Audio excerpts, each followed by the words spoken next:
자, 우리 마태복음입니다. 190번째, 190번째 시간입니다. 오늘 마태 10장 6절에서 7절까지 제자들에게 복음 전도하는 전도의 그 사명, 그래서 주어진 사명과 그리고 어떠한 권능이 주어졌는지를 한번 생각해 봅니다. 우리 마태 10장 6절로 7절 우리 같이 봉독하도록 하겠습니다. 봉독합니다.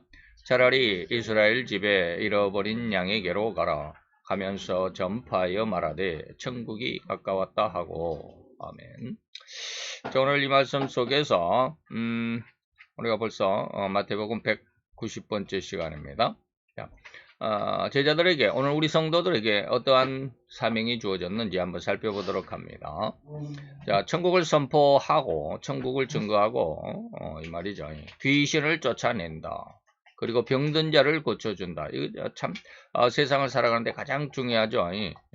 귀신을 쫓아낸다. 우리의 정신 뭐라 그럴까요? 정신 연령 뭐 이렇게 말하지 않고 정신 건강. 과연 어떠한 이상, 어떠한 이념, 어떠한 생각으로 세상을 살아가는지. 세상에서 가장 중요한 게 뭐냐면 이념입니다. 이념. 내가 어떠한 생각을 가지고 사느냐 이 말입니다.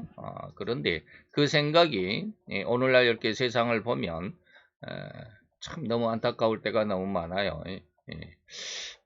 제가 늘 이야기를 하지만 친공산 정책 안에 있으면서 그 정책이 무엇이 잘못된지도 모르고 그것을 아주 추정하고 있다 이 말이죠. 그래서 제가 요즘에 뉴스를 좀 봅니다. 예전에는 윤 차기 대통령이 당선되기 전에는 그 뉴스 보기를 참 마음이 찝찝했어요. 맨날 거짓말만 하니까. 그래도 요즘에는 그냥 좀 보기는 하는데, 이렇게 요즘에 뉴스를 보다가 민주당에 소속된 사람들이 나와서 이런저런 이야기를 하는 걸 보면 참 기가 막혀요. 어쩜 저렇게 자기들 멋대로 생각하는지 하고. 그래서 요즘에 댓글 다는 거 있잖아요. 그래서 뉴스에 댓글 달고 어떤 사람의 동영상에 댓글 달고 그러면 저도 이제 제가 잘 보는 거 신인균 박사님의 그 국방TV 뭐 군사TV 뭐 이런 거 있다고 그랬죠. 그 다음에 조선 뭡니까 뭐 조선 A인가 조선 TV인가 뭐 이런 거 있잖아요. 저는 YTN이나 JTBC는 안 봅니다. 거기 전부 좌파의 경향, 뭐랄까, 성향이 있거든요. 좌파 성향이 있거든요. 옛날에 JTBC가 누구죠? 누구지? 원본희 그랬잖아요.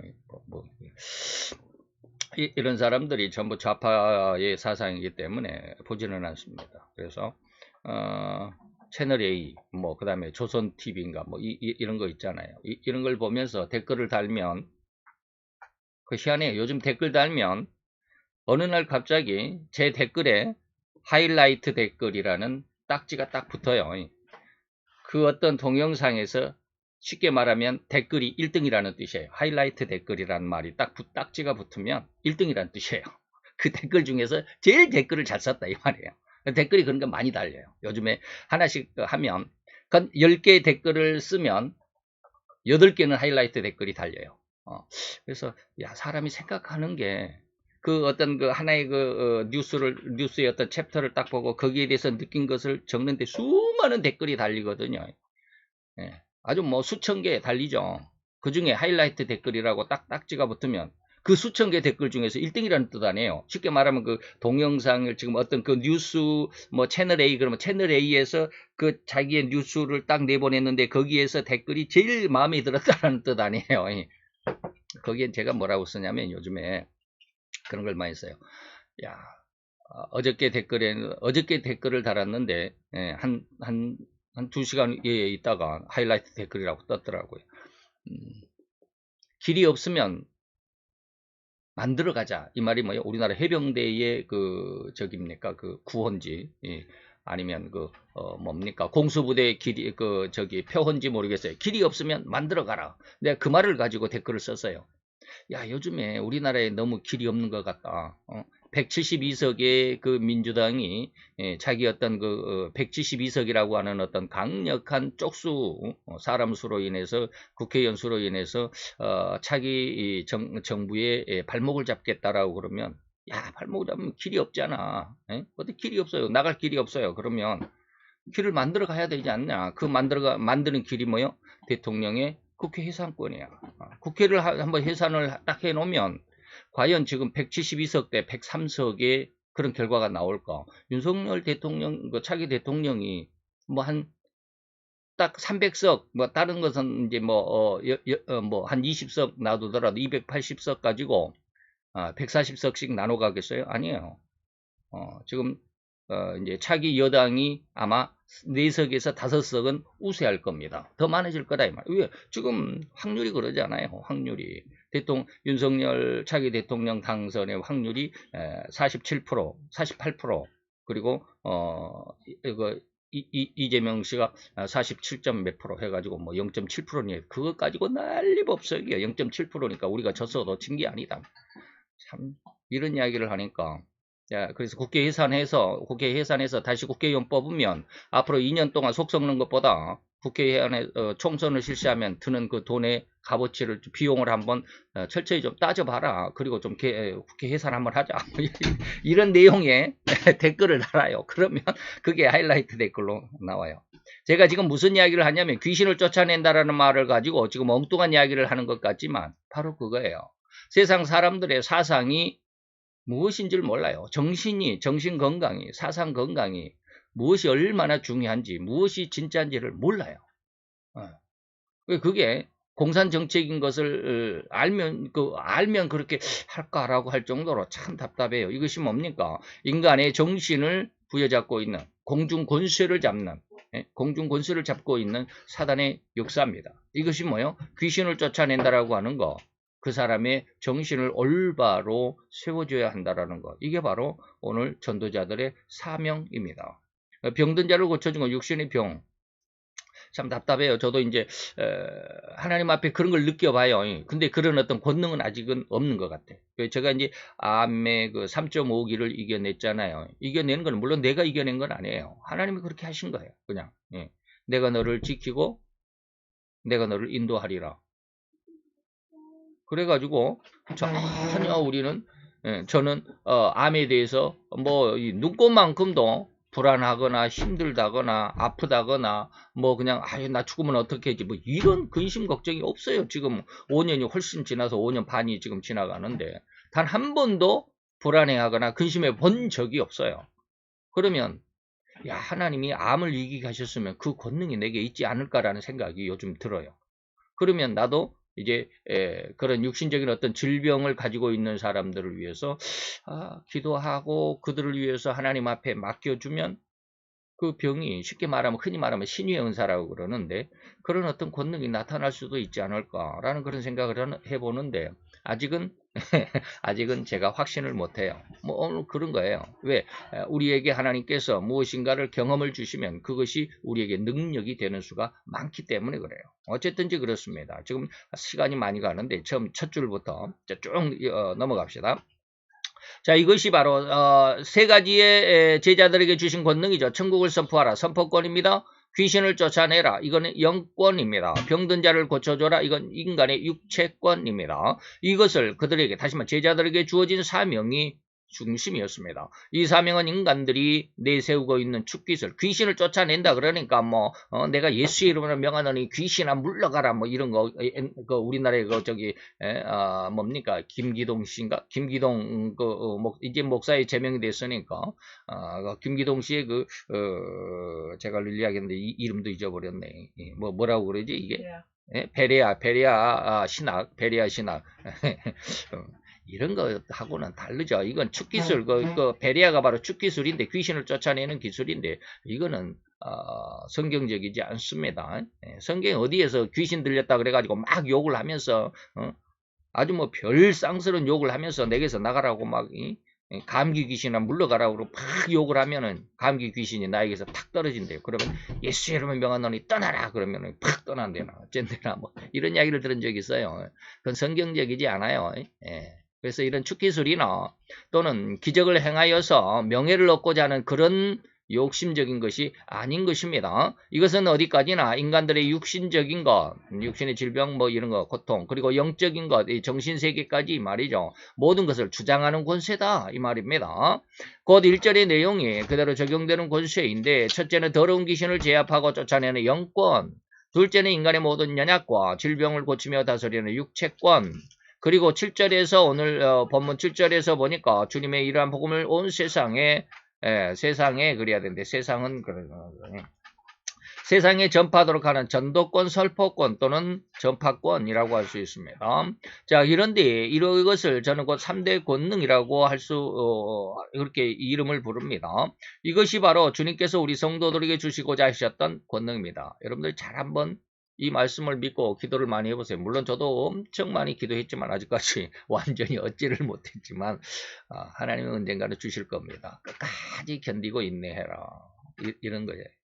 요즘에 책을 쓰면서 하나님이 늘 그런 어떤 그 느낌을 줘요. 인내해라, 인내해라. 하나님 언제까지 할까요? 인내해라. 좀 책 쓰면 요즘에 이제 전무후무한 대환란의 마태 24장 후 3년 반에 대해서 쓰는데 원래 제 스승님한테 배우면서 제가 기록해 놓은 것이 한 10페이지 정도 됩니다. 그런데 마태 24장 15절 한 절을 가지고 지금 40페이지가 한 절이 다 안 끝났습니다. 한 70% 정도밖에 안 끝났는데 42페이지에 어마어마하게 길어지고 있는데 그래도 이 후 3년 반에 대해서는 굉장히 자세하게 쓰려고 그래요.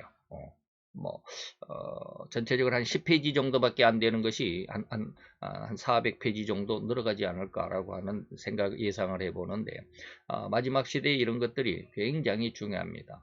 그래서 그런 내용들을 쭉 기도하면서 또 하나님 앞에 맡겨보면서 이 뜻이 무엇일까요? 라고 잠시 하나님께 이제 의탁하는 그러한 시간들을 가지면 아주 잠깐이죠. 그런데 하나님께서 쫙 열어줘요. 이것이 이것이다, 이것이 이것이다.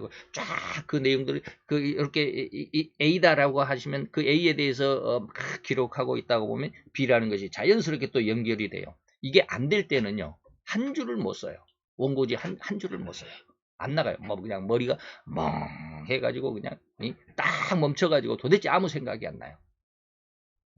그럴 때도 있는데 하나님의 그 지혜에 그리고 또 생각나게 하신다. 내가 너를 기억나게 하리라. 내가 진리로 인도할 거야. 이런 그 요한복음의 14장, 16장의 말씀들을 그대로 지금 적용되는 것 같아요. 그래서 지금 한 40페이지, 42페이지, 한 70% 정도 마태 24장 15절 한 절 가지고 지금 한 40페이지가 넘어가는데 아직도 다 못 썼어요. 어쨌든 그렇습니다. 이것이 뭐냐면 권능입니다. 권능. 무엇인가를 할 수 있는 권능.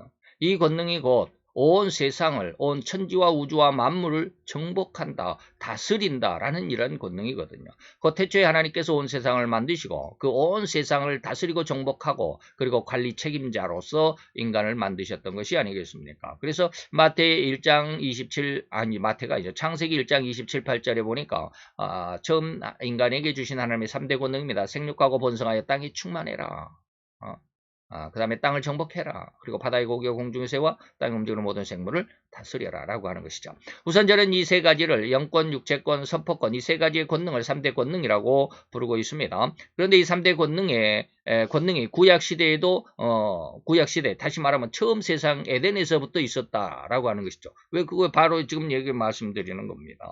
그래서 창세기 1장 27, 8절에 보니까 생육하고 번성해라. 땅을 정복하라. 모든 생물을 다스리라 한 것이 3대 권능입니다. 그 구약의 3대 권능이고 신약의 3대 권능을 그 맥락이 같습니다. 신약의 3대 권능은 뭐라고 그랬어요? 아까 영권이다. 더러운 귀신을 쫓아낸다. 인간의 육신을 다스린다. 육체권. 그리고 하나님의 복음을 세상에 전포하라. 전도권. 이것이죠. 이것이 신약의 3대 권능은 맥락이 같아요. 똑같은 의미예요. 근데 표현만 달랐다 이 말입니다. 그 생육하고 번성하라고 하는 것은 선포권이라고 전도로 온 세상을 전도하라라고 하는 생육하고 번성하라. 전도에서 온 세상의 그 족속을 제자로 삼아서 가르쳐 지켜라. 이 선포권입니다. 그리고 땅을 정복하라고 하는 것은 영권입니다. 영권과 맥락을 같이 할 수 있습니다. 그래서 영계까지 그 귀신들까지 제압할 수 있는 그리고 모든 생물을 다스리라고 하신 것은 선포권과 같다라고 할 수 있습니다. 이게 왜 이게 육체권인데 똑같이 앞에가 선포권인데 앞에가 선포권이잖아요. 생육하고 번성하라가 선포권과 맥을 같이 하고 있고 모든 생물을 다스려라라고 하는 것은 육체권과 같습니다. 질병을 다스릴 수 있는 것이죠. 그런데 이렇게 공통점이 있는가 하면 크나큰 차이점이 있음을 알아야 됩니다. 이것이 뭐냐면 구약의 3대 권능에는 뭐요? 영적인 능력이 없습니다. 영적인 능력이 없어요. 그러나 신약의 3대 권능에는 영적인 능력이 들어있다라는 것입니다. 바로 영권, 첫째가 그랬잖아요. 제가 말하는 물론 첫째는 그렇죠. 첫째가 영권입니다. 오늘 10장 1절에 보니까 영권이죠. 하나님이 뭐요? 여기 있죠. 더러운 귀신을 쫓아내라. 영권이죠. 모든 병과 모든 약한 것을 고친다. 육체권이죠. 그리고 7절에 가니까 천국이 갖고 왔다라고 증거해라. 선포권이죠. 자, 그래서 이러한 땅끝까지 정복할 수 있는 권능이 바로 영권입니다. 이 권능이 없으면 전도자가 못해요. 그래서 오직 성령이 너에게 임하면 이 권능이죠. 권능을 받았다 이 말이 권능입니다. 그래서 땅끝까지 예수님의 증인이 될 수, 증언자가 될 수, 다시 말하면 전도자가 될 수 있습니다. 곧 이 땅끝까지 갈 수 있는 권능이 성령 세례다. 성령이 너에게 임하면 뭐야? 성령 세례가 주어지면 이 말이에요. 결코 다시는 죄악으로 흔들리지 않는 완전한 심성과 믿음이 된다. 제가 지금 여기에 대해서 아주 할 말이 많은데 사람들이 그냥 막 기도하다가 뭐 찬송하다가 또 뭐 예배를 드리다가 그냥 막 어떻게 하다가 자기가 어떤 뜨끈한 어떤 뜨뜻한 어떤 느낌을 받고 어떤 경험이 있으면 그 성령 세례를 받았다라고 하는 사람들은 많이 만나봤어요. 성령 세례 아닙니다. 그냥 감정이에요. 자기가 하나님 앞에 그리고 예배 드리는 그 순간, 하나님을 찬양하는 그 순간, 하나님 앞에 기도하는 그 순간, 하나님의 어떤 은혜에 의해서 주어진 그 은혜의 어떤 느낌, 감각은 분명하지만 그러나 그건 성령 세례가 아니에요. 성령 세례는 뭐요? 결코 다시는 죄악으로 흔들리지 않는 완전한 심성, 완전한 믿음이다. 성령 세례가 오면 그래요. 뭐요? 땅끝까지 이르러 내 증인이 된다 이 말입니다. 땅끝까지 갈 때 죽을 때까지 예수의 복음에서 흔들리지 않습니다. 이번에 그 러시아가 우크라이나 침공할 때 우리나라에서 그 군인 몇 사람이 거 가서 그 뭡니까 용병으로 지원을 했죠. 뭐 이근이라고 하는 그 전 대위 출신인가 봐요. 이 사람이 거기로 가가지고 이번에 그 용병들이 모여서 있는 그 막사 근처에 포탄이 떨어졌다. 그래서 많은 사람이 죽었다. 뭐 몇십 명인가 죽었다 그러는데 아마 그 속에 끼어 있지 않을까라는 그런 뉴스가 있었는데 모르겠어요. 죽음을 불사하고 무엇인가를 할 때 이 말이죠. 근데 죽음을 불사하지 않으면 자기 생명을 아까워한다라고 한다면 자기에게 주어진 일, 그 사명을 완수할 수 없습니다. 죽이겠다라고 그러면 다 무서워서 뒤로 물러가 버리기 때문에 그렇죠. 땅끝까지 이르러 내 증인이 된다라고 하는 것이 바로 죽음을 불사했다 이 말이에요. 결코 흔들리지 않았다 이 말입니다. 무엇이 하면 성령 세례를 받으면 그래요. 그런데 많은 사람들이 땅끝까지 증인이 되지 못합니다. 기쁠 때 마음이 어떤 감정이 흥분해 있을 때는 하나님 앞에 복음의 완전한 그 전도자가 되는 것처럼 하지만 기분이 나쁘고 자기 욕심과 자기 야망과 그리고 자기 어떤 목적 목표에 좀 걸림이 있다. 뭔가 잘 안 된다. 그러면 다 떠나버리고 말아요. 끝까지 가지를 못합니다. 그래서 결론적인 내용을 그런 믿음인데 이것을 저는 늘 뭐라고 그럽니까? 영성이다 라는 말로 제가 늘 여러분들에게 말씀을 드렸습니다. 이 결론적인 내용을 먼저 제시하자면 이런 영성인이 되어야만 땅끝까지 흔들림이 없이 나갈 수 있다. 절대 자기의 이권이나 욕심을 드러내지 않는다. 온전하고 완전한 하나님의 종의 삶으로 살아갈 수 있다. 이게 뭐요? 이게 성령 세례의 특징입니다. 근데 이런 것들을 다 생각하지 않고 그냥 뭐 자기 감정에 그냥 흥분되면 그 성령 세례를 받았다라고 하는 사람들이 무지 많아요. 잘못 배워서 그래요. 자, 이런 영성으로서의 은혜를 받지 않는다면 그는 절대 땅끝까지 가는 길에서 중간에서 흔들려 어디로 갔는지 그 흔적조차 찾을 수 없는 그런 상황이 됩니다. 여러분들 제가 늘 이야기하는 철로역정에 보면 전도자가 이제 쭉 천국을 향해서 전도여행을 이제 전도여행이 아니라 그것은 뭡니까? 천국 여행을 쭉 가죠. 믿음의 길을 쭉 갑니다. 근데 갑자기 허영과 사치라고 하는 사람이 그 천국 여행으로 가는 길에 담이 있는데 그 담을 넘어서 허물어진 담이 조금 허물어졌는데 거기를 훌쩍 뛰어넘어서 같이 돌아요. 그러니까 당신들 왜 여기 담 넘어서 오느냐? 정문은 저 밑에 저 산 밑에 저기 그쪽으로 돌아가 가지고 거기서 문을 통과해서 들어와야지. 왜 이렇게 담을 넘어서 오느냐? 그러니까 허영과 사치는 뭐요? 우리 조상들도 다 이리 넘어가서 다 천국으로 갔어. 뭐 저 밑에까지 내려가고 다시 또 올라오려고 얼마나 시간도 많이 걸리고 힘들고, 이 비탈길 오르락 내려가면 얼마나 힘드냐. 그러니까 쉽게 가자. 그런데 한참 전도자가 세 사람이서 이렇게 이제 한참 이제 천국 여행을 쭉 하다 보니까 어느 순간에 보니까 허영과 사치가 없어져 버렸어. 그게 뭐요? 바로 이런 겁니다. 하나님의 성령의 세례를 받지 않으면 자기의 이익과 자기 명예와 자기 영광의 길목에서 흔들려 버려요. 뒤범벅이 되어서 진탕이 되어 버릴 것이기 때문에 성령 세례를 받지 않으면 진정한 전도자가 될 수가 없어요. 그래서 요한복음 7장 18절에 보니까 분명한 이야기를 합니다. 스스로 말하는 자, 자기 영광의 결론이 되더라 이 말이에요. 그러니까 하나님께서 보내는 어떤 사명을 받은 자는 결코 그 길에서 흔들리지 않습니다.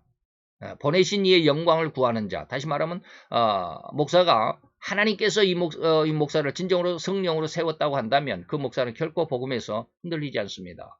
그런데 아까 말씀드렸던 뜨뜻한 어떤 감정, 내가 설교를 하다 보니까, 설교를 듣다 보니까, 또 기도를 하다 보니까, 찬양을 하다 보니까, 하나님의 은혜가 너무 감사해. 그건 좋죠. 근데 거기에 대해서 이제 헌신을 하게 되는 거죠. 그래서 신학교를 가게 되고, 신학대학원을 하게 되고, 그러다 보니까 전도사가 되고, 목사가 되더라 이 말입니다. 자기는 누가 자기를 목사로 보냈는지를 몰라요. 자기의 감정이 자기 스스로가 목사가 되게 했는데 그것을 몰라요. 왜 알 수가 없지, 인간은요. 근데 삶을 살다 보면, 그리고 신앙생활을 하다 보면 이게 보여질 때가 있어요. 야, 내가 하나님 앞에 부르심을 받았나. 그래서 로마서의 사도 바울은 뭐라고 그랬어요? 너희 속에 그리스도의 영이 있는지 곰곰이 살펴보고 찾아봐라. 그리스도의 영이 내 마음속에 없으면 너는 그리스도의 사람이 아니야. 아주 무서운 말인데 그 말을 자기 자신에게 적용할 줄을 모르더라고요. 그래서 보내시의 영광을 구하는 자는 참된 자인데 스스로 말하는 자는 하나님이 보내지 않았다 이 말입니다. 자기 생각, 자기 뜻, 자기의 신앙, 자기의 감정을 말하는 자는 자기 영광, 하나님의 영광이 아니라 자기 영광에 결론되더라 이 말입니다. 자, 그래서 마태복 6장에 24절에 보니까 한 사람이 두 주인을 섬기지 못한다. 두 주인은 뭐예요? 하나님과 세상 재물이죠. 너희가 하나님과 재물을 겸하여 섬기지 못한다. 하나님을 믿는 믿음 안에서도 있고, 그리고 돈도 잘 벌었으면 좋겠고, 그런데 그게 하나님의 말씀이, 예수님은 그렇게 안 돼 이 말입니다. 교회가 부흥하면 참 이런 말을 해도 될는지 모르지만 잘못된 목사들이 많죠. 참 옛날에 그런 뉴스들이 많았어요. 큰 교회 목사님들 당회장실에 가니까 뭐 별의별 것들이 다 나와요. 돈이 많으니까.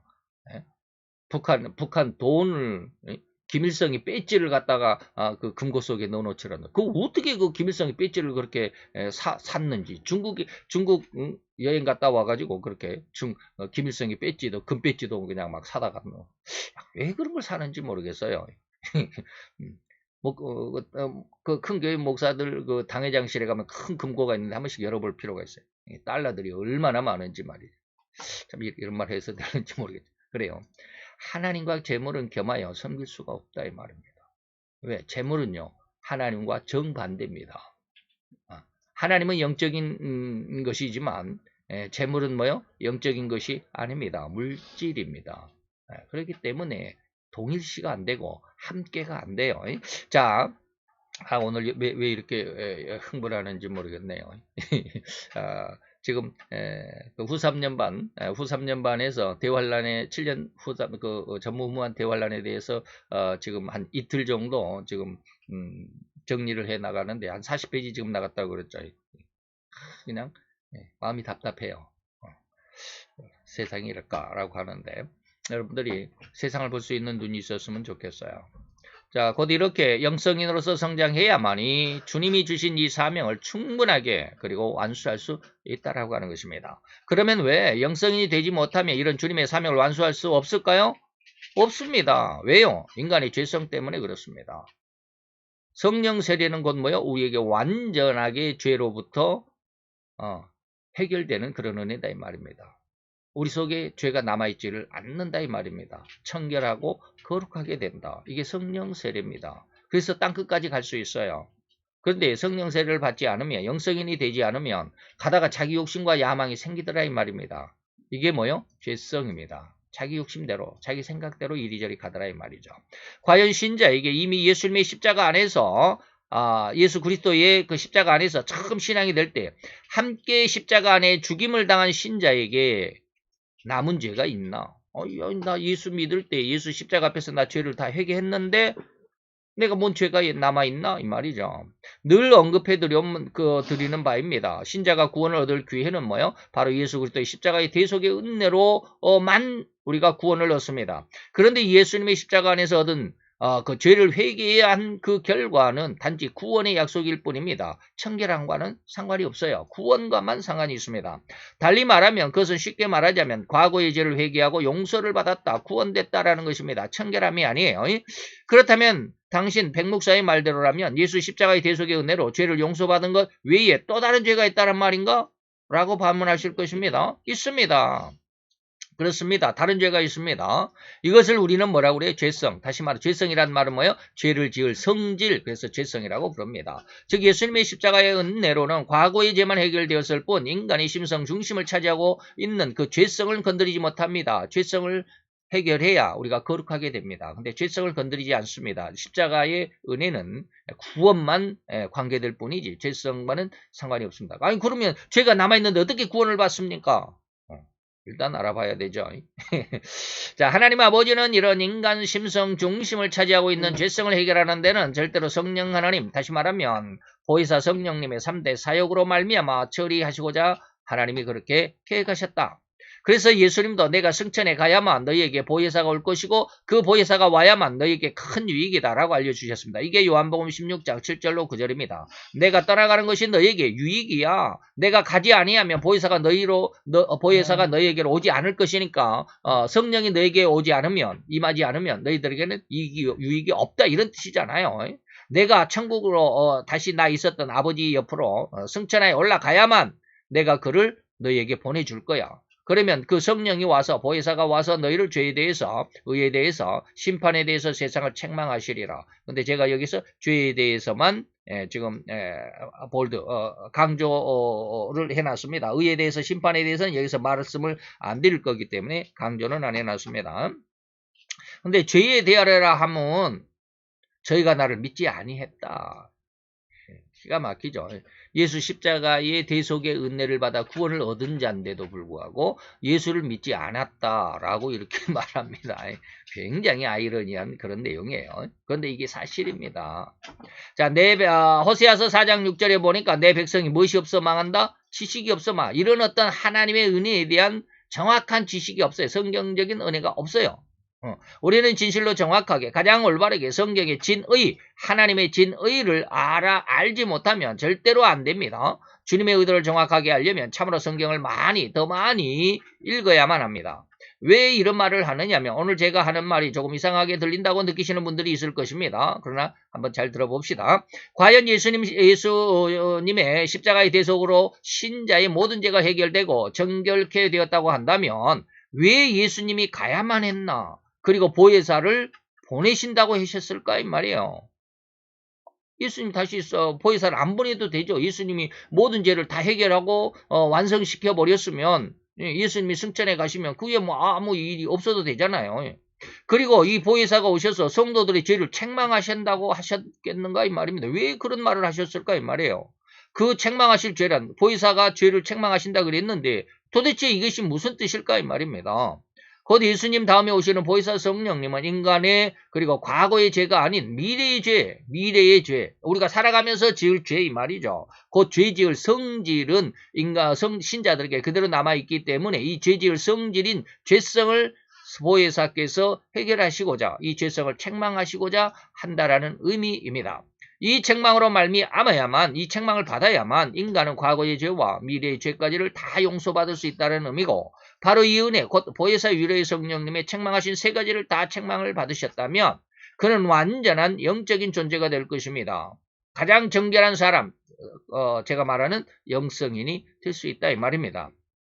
그러면 이제 주님이 땅 끝까지 나아가 내 증인이 되라고 하신 그 사명을 완전하게 완수할 수 있는 자가 됐다.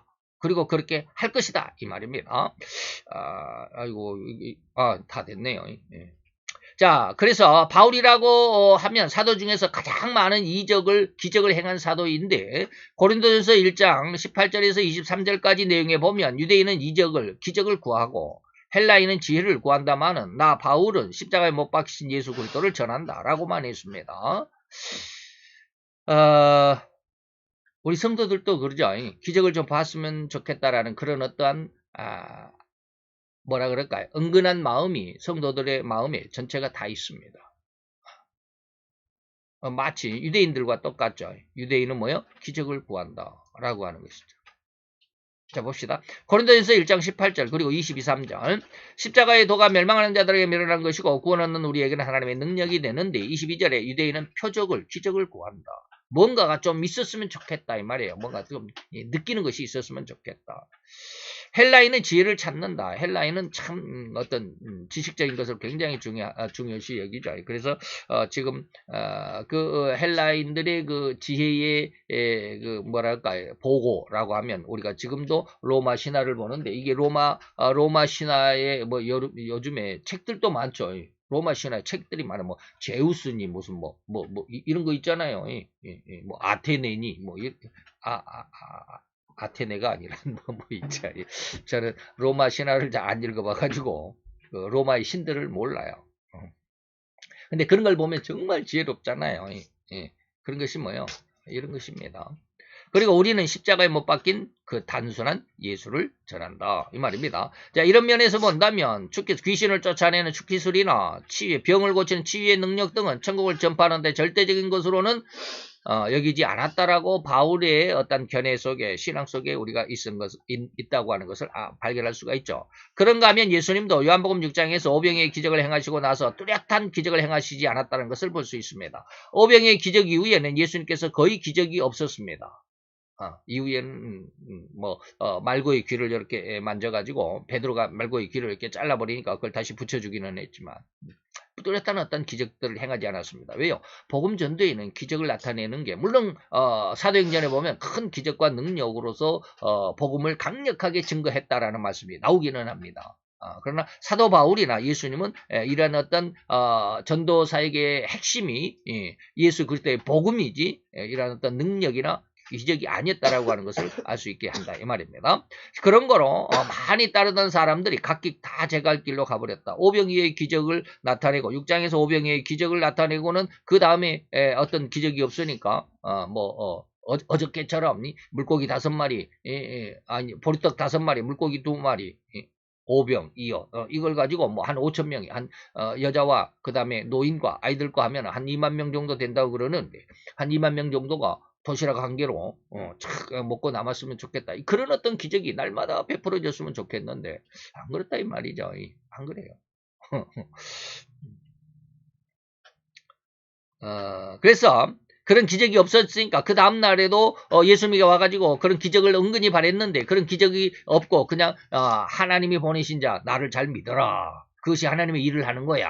그러면 너희들에게 큰 하나님의 양식이 하늘의 양식이 주어질 거야 라고 그러니까 아무리 하나님을 믿어도 하늘에서 양식이 안 떨어지거든요. 일용할 양식이 안 떨어져요.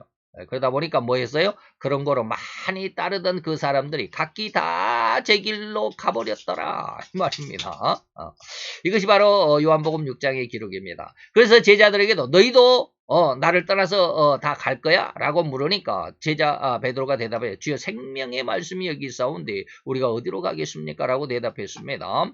그리고서 이제 예수님이 예루살렘에 입성하게 될 때 옛날 주님을 떠나갔던 요한복음 6장에서 오병이의 기적을 다시 한번 베풀어 주기를 원했는데 그것을 체험하지 못하고 떠났던 많은 사람들이 옛날 주님을 떠났던 이 많은 사람들이 예수님께서 예루살렘에 입성할 때 그 어린 나귀 새끼를 타고 들어오니까 야 저가 기적을 행하지 않았기에 가짜인 줄 알았더니 어린 나귀 새끼를 타고 입성하는 것을 보니까 저가 바로 그 성경이 말하는 우리 구세주로구나 라고 이제 성경을 아는 사람들이 또다시 성경의 은혜를 얻게 되죠. 그래서 목소리를 높여서 이제 호산나 찬송합니다. 이때 당시에 로마 시대에 있어서 호산나라고 찬송을 부르면 큰일 납니다. 로마의 반역자가 됩니다. 왜 로마가 그 지역 뭡니까 분봉왕 그 지역에 우리나라로 보면 도지사를 이제 뭐 요즘에는 뭐 투표해서 하지만 옛날에는 다 정부에서 내려보냈잖아요. 임명제였단 말이죠. 그래서 유대의 왕을 봉하는 것은 로마의 고유의 권한이었습니다. 그런데 유대인들이 지네들이 왕을 세운다 이런 뜻이에요. 호산나 그러면 호산나 찬송을 한다고 그러는 것은 왕을 세웠다 이 말입니다. 근데 이렇게 되니까 뭐예요? 로마의 반역이 되는 그런 순간이죠.